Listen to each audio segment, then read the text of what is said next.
Uy, ikaw nga, gusto ka mag-abroad? Makinig ka. Isa sa mga kailangan mong gawin para maging kaaya ang pagpunta mo sa abroad o pagiging OFW.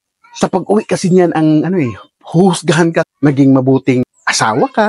Kaya before ka umalis, pag-isipan mong mabuti kung anong pwede mong gawin sa iyong asawa. Pag sa tingin mo na medyo kailangang hiwalayan to, hiwalayan mo na. Kasi nga, nagtataka ang isang senador kung bakit ang mga babae pag mag-abroad, pag ando na sa abroad, nasisira na yung mga relasyon, ayaw nang balikan yung asawa. Kaya pag-isipan yung mabuti. Kung hiwalayan na kagad para walang masabi. Parang hindi kayo magiging masama na babae pag uwi nyo. Ika nga ni Senador Raffy Tulfo. After ilang buwan, pagbalik ng Pilipinas, nag-iba ng ugali. Ang sinasabi agad, kaya ako nag-iba ng ugali kasi binubugbog ako niyan. Ang tanong ko, bakit nung bago ka pumunta ng abroad, doon ka lang sana nagreklamo at hindi mo na sana siya, hiniwalay mo na sana siya. Ba't kailangan ka pa makapag-abroad muna and then pagdating mo na abroad, nagbago ng ugali mo. Yun po yung problema doon eh.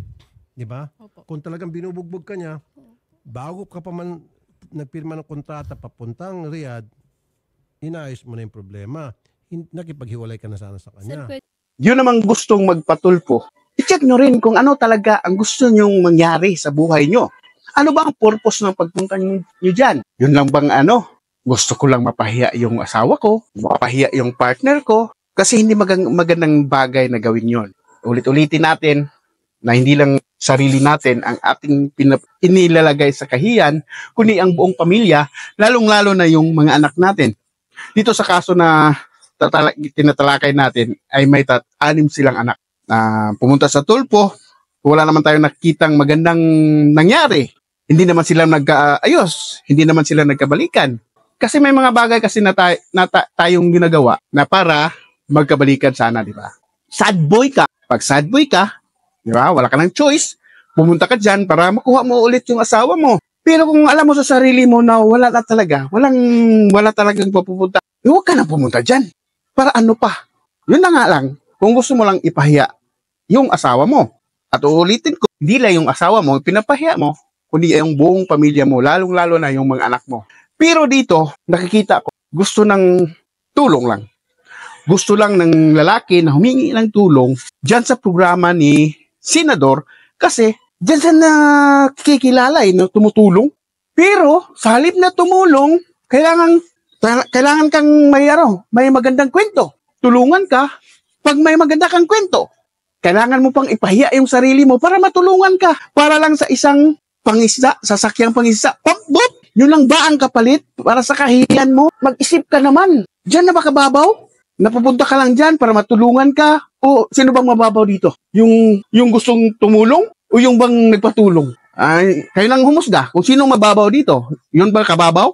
Na kailangan mong ipahiya yung sarili mo? Doon ba tayo kababaw tumulong? Na gusto pa natin ipahiya yung tutulungan natin? Gusto pa natin ilabas lahat ng baho, personal na problema nila para natin sila tulungan? Kaya guys, ulit-ulitin ko sa inyo, walang magandang maibigay ang pagpatulpo nyo, lalong-lalo na sa mga problema nyo sa pamilya. Problema nyo sa pag-ibig. Alam niyo naman, di ba? Ito yung asawa niya. Alam niya na, hindi na umuwi. Bakit mo pa hanapin yung alam mo na ayaw na sa'yo, tapos, para ano pa?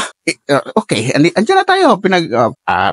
Pinaglaban mo yung pag-ibig mo sa kanya, ipinaglaban mo yung pamilya mo, pero sa ginawa mo, na pumunta ka dyan, pumunta ka dito, at dito, hindi pag-ibig yun, hindi na pagmamahal yun. Pagpapahiya na yun sa mga anak mo, sa asawa mo, di ba? So, guys, ulit-ulitin natin, wag naman ganun na paraan para kayo tumulong sa kapwa nyo. Bakit ganun ang ginawa mo sa akin? Hindi ka na naawa sa mga bata.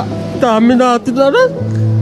Bukod sa construction, ano pa ho bang alam nyo? Okay. Pangingisda. Pwede namin kayo bigyan ng bangka, lambat, puhunan para bumili kayo ng isda. Bahala kayo sa buhay nyo.